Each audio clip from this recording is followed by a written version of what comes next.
Your energy in Ghana is so amazing. Like talking about Ghana, like the energy is epic. Like how epic it was. You understand? But a lot of people are also crying, like, oh, Ghana is like this. Then they go back.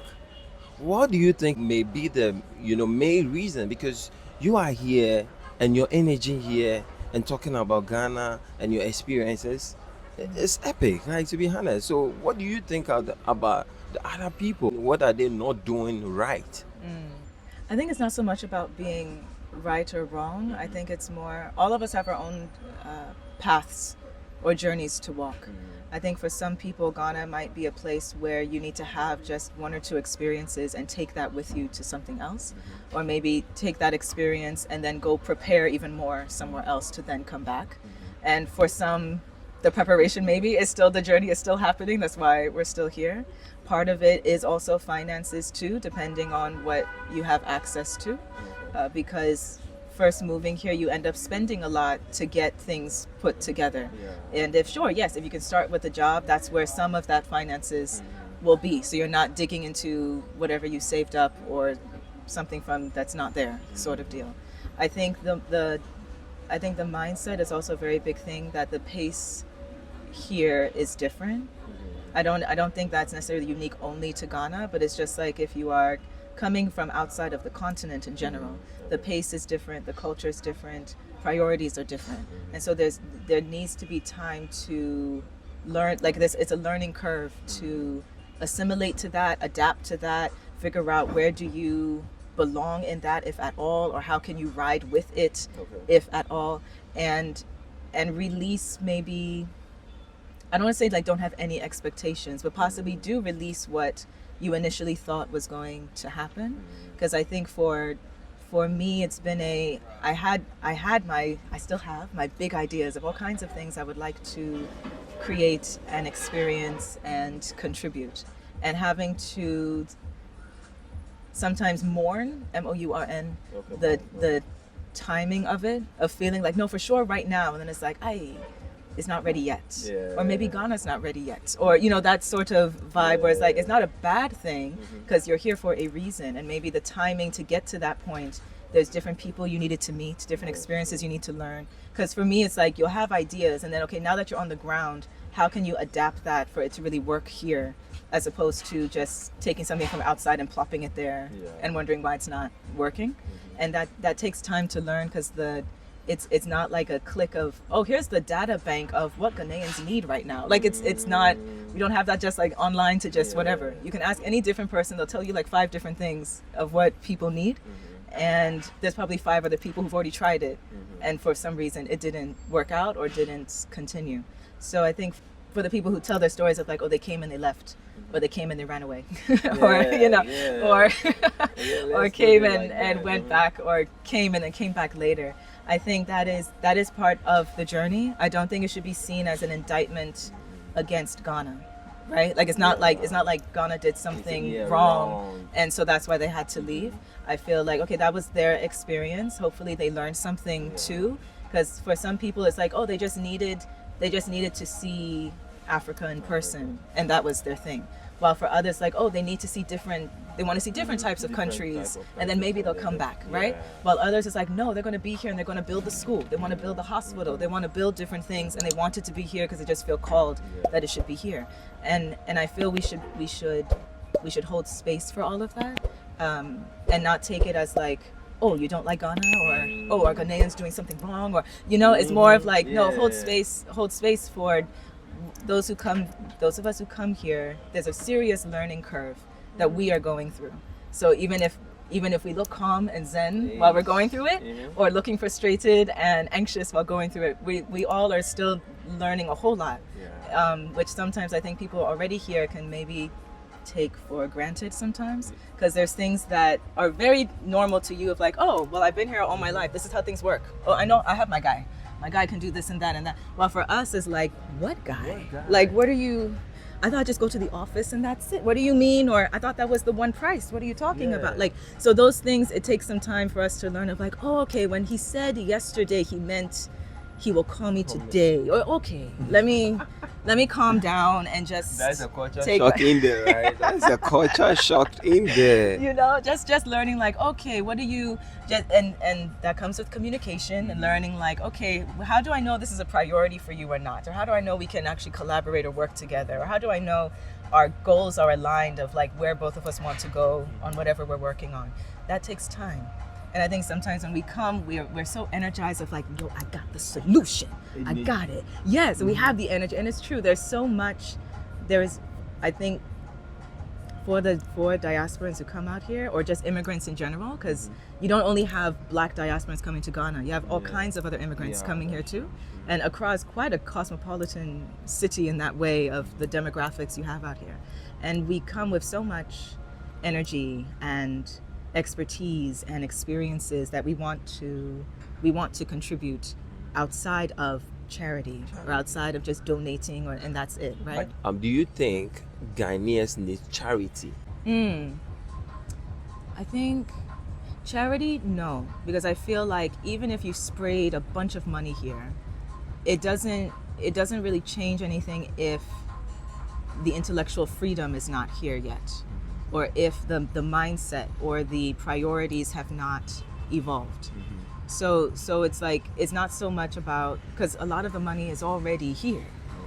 But do we see, does everybody see it? Do you see it? Let me know in the comment section. Do you see it? You know, so like, even though like, okay, on paper, oh, the country's in debt or this and that, but it's like, no, the money is here, but it's not reaching where it's supposed to reach the people. So I don't think it's about having charity cases and things like that. And no, the talent is here too, but the talent still needs training. Talent still needs exposure. Talent needs to be open to learning from different people, open to learning from people with a different accent, but also discerning enough to who you're learning from. Do they really have your best interest, or are they also trying to just divert you? Exactly. So it's a lot to it's a lot to discern and think about and navigate. But I feel there's so much all these different groups can contribute and learn from each other and really build together. What can we do? I mean, we're talking about it. We have so much we can do, so much this. What are some of the steps that we can do together to bridge that gap together? I would start with knowledge. Yes. Like in terms of, if you want to start with history, something I've noted here of like the education curriculum here, history stops at colonization. As in, does it go, like in school, do you learn before colonization what this region was or what was going on here? If not, while some diasporans, they really know that history of what types of kingdoms were here before, or what kind of empires were here before, or those sorts of things, knowing that there was life before someone who was British came around, or someone who was Portuguese came around, or knowing what your people were capable of, knowing what types of different government models are available, that are options, that you don't have to necessarily, not to say you need to completely remove stuff, but just having the knowledge of understanding, like, no, you're not one bubble in a vacuum. There are so many other options to deal with your history, with your government, with healthcare, with even society, gender norms, family norms, elder norms, all those different things. I feel like sometimes oh, well, this is all we've known, and so we don't need to know anything else, or we don't question that. And this is something to adapt, because I understand culturally sometimes asking questions can come across as rude or too abrasive sometimes. So it doesn't mean just like, well, this girl said I need to question, so, and it's like, no, like you adapt it to the way that it works for you. Where it will still come as, this is still coming from a loving place, still coming from a polite place. But if we all want to do better, because if the goal is we all want to win, everybody, if I'm eating, it doesn't make sense if you're not eating, right? If I'm winning, it doesn't make sense if you're not winning, right? So, but to do that, we need to be more proactive about being knowledgeable of what we're capable of, knowledgeable of the type of games that are being played with people, and understand there are alternatives and options that don't have to be destructive or exploitative. That is so amazing to get to know all those kind of things. How do Ghanaians treat you? Getting to know you from the American. How is the treatment like to you? So far, it's been respectful. Yes, I think it takes time for people to get used to me. I think initially people will be like, "Is she really here, or is she visiting? Did you just come? Are you leaving soon?" Like, yeah, that kind of thing. And then eventually, she's still here. Okay, I think she's really here. Okay. Then So, okay. so for me, it's been helpful to gradually find hobbies that enable me to be around weekly or routinely for people to like remember my face, and then gradually after some time, okay, let's talk a little bit. Where are you from exactly? What are you doing? What are you into? And then like, oh, okay, she seems cool. Okay, you seem cool too. Okay. So it's so You're rapping, though. She is rapping. so it's still been a learning curve in terms of how to build or cultivate community that is sustainable. But overall, no, it's been nice and respectful. Yeah.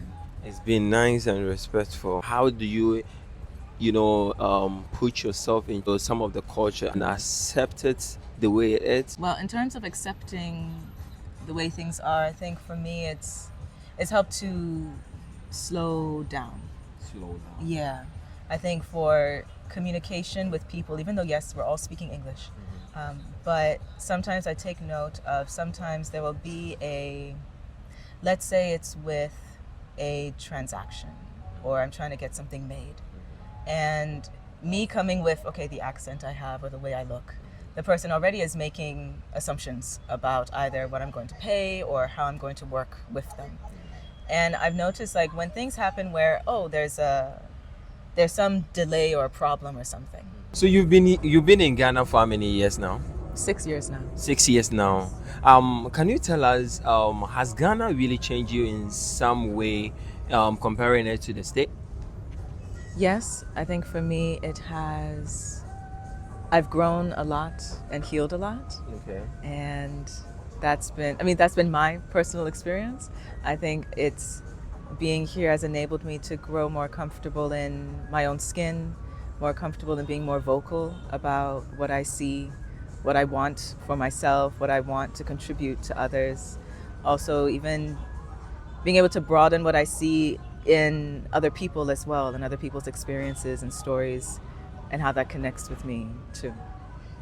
So, what were you doing in the state that you couldn't get this kind of feeling or this kind of experience in the state? I think for me, locations all have different types of energy. Okay. And I feel like to claim, I think it can be magical. And I feel like Ghana has a very different energy that for some, if they are sensitive to it, can feel magical. And in the US, there is not to say there's no good energy in the US. There's still good energy there too. But I think that there is also layers and nuances of restrictions and expectations that link to racism, privilege, economics, religion, regardless of what ethnicity you are or which groups you're in. And for me, some of that would make me I think some of that influenced me in terms of second guessing myself or not feeling I'm safe to be as vocal. Okay. While here I feel I've developed more of a safe space and a free space within myself, and I'd like to think I think Ghana is part of that, or at least my experience since being here is a part of that. Wow. That is so amazing. If you have a message for African Americans or the diaspora out there, what would be your message? I would say to give yourself permission to explore and experiment. I think watching or seeing us who are telling these stories about us moving, I trust and believe it inspires you to give yourself that permission. Maybe in your story you should stop in Ghana, maybe you should stay, maybe you should go on to another country, but there's a reason why I know you have noted that for some years now, everyone's eye is on Africa and the Caribbean. All kinds of different other people and institutions are trying to position themselves in Africa and the Caribbean. Africans themselves are trying to position themselves in Africa and the Caribbean, right? So like there's a reason for that, and I feel like if you feel called to, that means that reason is part of your story too. Well, in terms of what you do, your business, I think I need to elaborate a lot on it. If you want part 1, part 2, part 3, part 4 on this video, please leave a comment. Leave a comment, like this video, share this video that you're watching right now to a friend, to your enemies. Aye. Anne, hey, she has Anne, your mate. So you're learning tree. Small. No, Small. Accra. Kakra. Okay. Kakra. Kakra. Like, have you ever felt like emotional about some certain culture shocked that you see yourself like, oh my God, I wish I was in the state? Like, what are some of it? Like, emotionally? For me, the things that I've gotten emotional about is there's a certain image about Ghana outside of Ghana. Okay. Ghana is the beacon of hope for Panafricanism and for like Black liberation. A lot of that has to do with like quotes from Kwame Nkrumah and things like that. And since being here, like outside, it feels the narrative is like this is the beacon of hope, and the only reason why it's not there yet is because of like external forces that are causing a problem. Then since my time being here, I would get emotional of noting the fact that a lot of the progress also is not happening due to sabotaging that's happening here among people who are already here. Or like the oppressor is not only somebody who doesn't look like you. The oppressor is also Ghanaians oppressing their own Ghanaians. And to me, that hurts me or saddens me, because it's like the beacon of hope is fading then. If even people hear like the types of stuff that's either taken for granted or the discrepancies that are here, it goes like needs to be fixed first before we can even get to the point of you having that the country really standing strong with its own sovereignty and autonomy. If not only some is pettiness, but a lot of it is also just really unfair injustice that's happening here. That is not necessarily always an external force that's forcing you to do this. It's just like, oh, your own officials just thought that was okay to do, or your own people are thinking it's okay to be biased towards each other for certain things. That to me is like, I get it, that can be anywhere. People are people, that's a human thing. But there was a certain like, no, in a Black country we can do this, like because like we all have the same and we don't. Like we're not all on the same team. Those are the types of things that it's not emotional to be like, oh, now Japa, because that's a bad thing. It's emotional of like, if Black liberation can't happen here, then where is it supposed to happen? Wow, that is deep. Yeah, that is deep.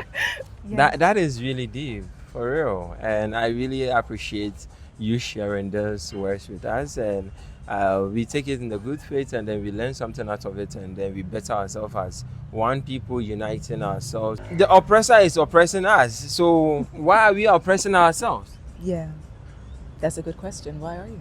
I mean, I'm coming from the outside knowing, like even I guess with our previous conversation of, oh, it starts with knowledge, it starts with history, it starts with those sorts of things of knowing the types of games that are being played. But even with that, it's like, okay, once you get that knowledge, which now has become more available, so you don't necessarily only have to rely on a school curriculum, but it'll be nice if the school curriculum included those sorts of things. Once you have that though, what do you do with it? Because knowing that, I have yet to figure out like the formula of like, once you have that knowledge, how do you use that to cut the puppet strings, or how do you use that to rearrange the system so that it's not as exploitative? In the bubble. In the bubble, yes. What is this bubble that we're talking about? So the bubble that is now his new favorite word. From you. Don't tell me it's now my favorite word. It's from now your favorite word, yes. From you. That makes me favorite. In the bubble. Yes. So in terms of the bubble, for me anyway, the notion of the way you navigate your reality or the way you see your reality is a form of a bubble. that some of us or all of us you are conditioned with by the way you're raised, the type of schools you're in, the type of communities you're in. So the way what you believe of yourself, what you believe you're capable of, what you believe your ceiling is. Oh, this is the only amount of money I'm allowed to have. This is the only amount of success I'm allowed to have, or this is the only types of spaces or types of people I could ever be connected to. And to me, that is kind of like a bubble of your existence, because you always just view the world through that prism of, I know prism's a different shape, but it's the same. It's fine. The prism within your bubble is how you're going to see that. While if you note that there's like a whole galaxy outside of your bubble, and sometimes our bubbles are formed or conditioned by societal rules that, or conditioning that for some is maybe to keep us safe, but a lot of it is possibly to keep you in, to control you or keep you controlled.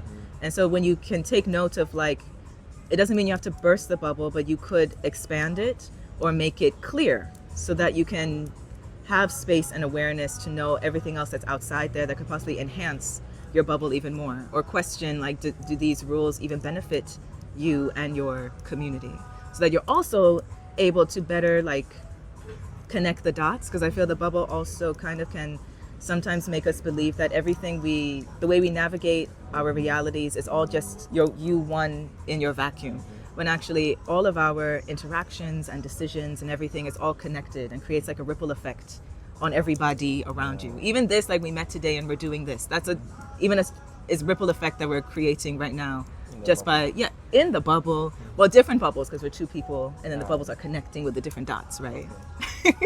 So two bubbles are connecting each other with a bubble Exactly, making sense. because like your the way you navigate your reality or see it is different from me, because we both have been exposed to different things, raised in different ideologies, but then also we've been since then interested in different things along our lives of fascinations or experiments of any kind. So our bubbles are unique. All our bubbles are unique.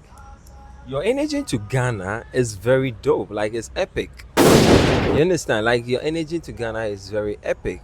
What is really making you move with this epic energy within you in Ghana like that? What is even keeping you going like that? Like, epic movement. Yeah, I think for me it's my vivid imagination. Vivid imagination. Yeah, because I can see so much beauty or so much potential around me, or at least I take extra notice of it, and that excites me in some ways, because I'm like, if I can see it, that means it has to be real. It's just not here yet. Yeah, It's not yet yet. not here yet. Yeah. When is it going to come? That's the question. That depends on when you all are ready. What are some of the messages would you like to tell someone who wants to move to Ghana and thinking of, like, how do I ship this? How do I move this? And all that? I think the biggest thing is information. So a lot of times when people are first moving here, the idea that, like, there would be nothing here, or you don't know the substitute of, like, you're looking for some place like Walmart or looking someplace like IKEA, and if you don't have that brand here, you would think, well, it'd be easier to ship it here. Everything is here. There's now even more furniture stores here now than when I moved here. Like, they make the bed frames, they make all that from the wood, the cane, the bamboo, all of that is available. It's information and time. So those things, you want to make them, well, you need to have the time to do it. Do you have the time, or are you dealing with like an empty room and waiting for months for a bed to be made may not be the most effective way to do it? So that is an idea for anybody looking for, if you're trying to assist people who are moving here. It's not only about, oh, let me get you your Ghana card and your permit and things like that. It's also like, yo, this is your plug for all your furniture can be made before you come. Or this is where you can get your quality appliances. Or even the deal of the appliances with the plugs. You can, if you are building, you can get the plugs to not, like, to be what you want. Because, like, in the plugs here, some people have it's UK plug, it's Italian plug, it's US plug, like all the different holes sort of deal. Where you can choose any plug you want and the power will come through, right? So you don't necessarily have to use adapters all the time. But the information tends to be like, if we don't know any of it, and then you're just like, here, and it's like, okay, well, I have to just like look myself. And then you'll be running around in circles looking kind of deal. So that is, that there is a gap, there's a void there for sure for people to understand where to find simple things like where do you get your pots and your pans and your plates, Yeah. and do you need a whole stove, or does the place come with a depending on the house or apartment or whatever they got. So you don't necessarily need to ship everything, but it really depends on your timing of how much time you have to look for these things, and if you have the support system or support network to get those things going. You said something about plugs. Because Ghana plugs are different from the United States plugs. So Yeah. You can build with the US socket or the UK socket. It doesn't only have to be the Ghana one. Okay. But then if you are dealing with a place that, or I don't know if you can change it if the place is already built. If you can't, you always have to make sure you also get a step down okay. sort of thing, because if you just use a, what's it called, a transformer? The transformer. Yeah. Only use the transformer in it, some things will just explode because it's too much power. So you need like the step down so that the voltage is what it's supposed to be for the appliance. But you can change sockets if that's what you're into. You can change it. So you could use your, because some people note that like appliances are made, the quality of appliances, let's say like washing machine or refrigerator and things like that, the quality is not all the same depending on where it's made. And so some people note that like some US made appliances like that last longer than whatever other country they're being imported from, but those need a certain socket. So that's where the changing the sockets can be useful. Yeah. Where can they find you? I am Dagny Zenobia online. So dagnyzenobia.com is my website, my blog, headquarters for all the other creations that I do. And then also on social media, it's Dagny Zenobia. And then my business is Bandolay Muse, so that you find at bandoleymuse.com.